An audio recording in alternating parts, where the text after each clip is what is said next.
अगर आप दुबई से घूमकर या बिजनेस ट्रिप से लौट रहे हैं तो ये सवाल जरूर आपके मन में आया होगा कि आखिर कितना सोना और कितना कैश हम भारत ला सकते हैं। तो आज का ये वीडियो सिर्फ आपके लिए है, पूरा सच नए नियमों के साथ।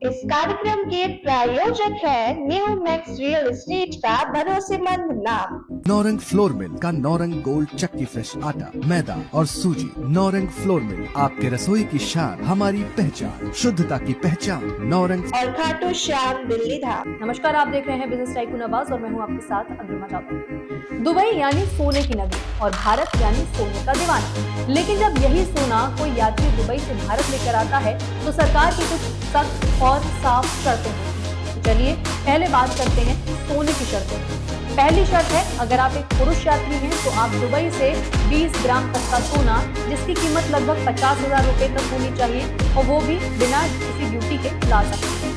दूसरी शर्त है, और अगर आप एक महिला यात्री हैं तो आप 40 ग्राम तक का सोना जिसकी कीमत 1 लाख तक हो ड्यूटी फ्री ला सकती हैं। ध्यान रहे ये सोना आपकी पर्सनल यूज के लिए होना चाहिए, जैसे कि चेन, ब्रेसलेट या झुमके, और इसका चालान या फिर बिल होना भी बहुत जरूरी है। अब सवाल उठता है, अगर आप इससे ज्यादा सोना लाते हैं तो सुनिए, इसका भी जवाब है। 20 या फिर 40 ग्राम से ज्यादा सोना लाने पर आपको कस्टम ड्यूटी भरनी पड़ेगी, जो इस प्रकार से लगती है। 3% ड्यूटी 20 से 50 ग्राम तक, 6% ड्यूटी 50 से 100 ग्राम तक और 10% ड्यूटी 100 ग्राम से ज्यादा सोना लाने पर। यानी जितना ज्यादा सोना उतनी ज्यादा ड्यूटी। लेकिन एक खास बात और जान लीजिए, अगर आप दुबई में 1 साल से ज्यादा वक्त बिता चुके हैं तो आप भारत में 1 किलो तक का सोना ला सकते हैं, बशर्ते कि आप ड्यूटी देने को तैयार हैं। अब आते हैं मई 2025 में लागू हुए नए नियमों पर, जो खासतौर से बिजनेस ट्रैवलर्स और ट्रेडर्स के लिए।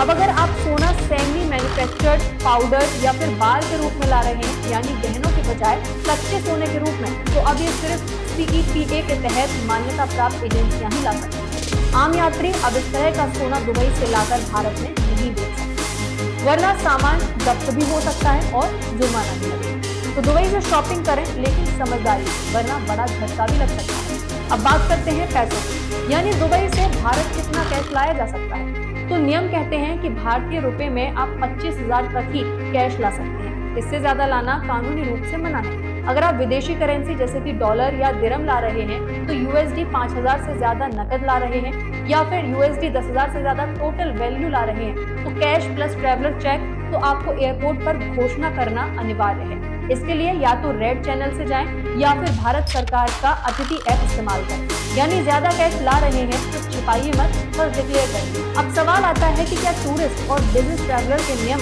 अलग होते हैं? तो जवाब है नहीं। कैश और पर्सनल गोल्ड पर नियम दोनों के लिए एक जैसे हैं। हाँ, फर्क सिर्फ वहाँ पड़ता है जहाँ सोना TRQ या फिर CEPA के स्कीम के तहत लाना हो, यानी कच्चा सोना या फिर बार।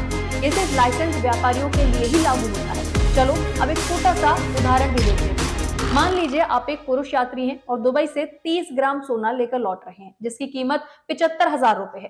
तो 20 ग्राम तक तो ड्यूटी फ्री हो गया, लेकिन बाकी के 10 ग्राम पर आपको 3% ड्यूटी भरनी पड़ेगी। साथ में आप 20,000 कैश और AED 6,000 यानी कि करीब USD डॉलर 1,600 ला रहे हैं तो इसमें कोई दिक्कत नहीं है। लेकिन अगर आप USD 6,500 नगद ला रहे हैं तो आपको एयरपोर्ट पर इसकी घोषणा करना जरूरी है। तो दुबई जाएं, शॉपिंग करें, सोना भी लाएं, पर नियमों के साथ। जैसे पुरुष 20 ग्राम तक ड्यूटी फ्री लाएं, महिला 40 ग्राम तक ड्यूटी फ्री लाएं और 25,000 तक ही कैश, और विदेशी मुद्रा 5,000 डॉलर से ज्यादा हो तो डिक्लेयर कर दें। CEPA TRQ वाला कच्चा सोना आम यात्री नहीं ला सकते। नियम तोड़ने पर आपको सोना जब्त भी कराना पड़ सकता है और जुर्माना भी लग सकता है। तो अगली बार दुबई से लौटें तो कस्टम से स्मार्ट बनकर लौटें। उम्मीद है आपको ये जानकारी जरूर पसंद आई होगी और ऐसे ही वीडियोस के लिए जुड़े रहिए हमारे साथ बिजनेस टाइकून आवाज पर। देखते रहिए।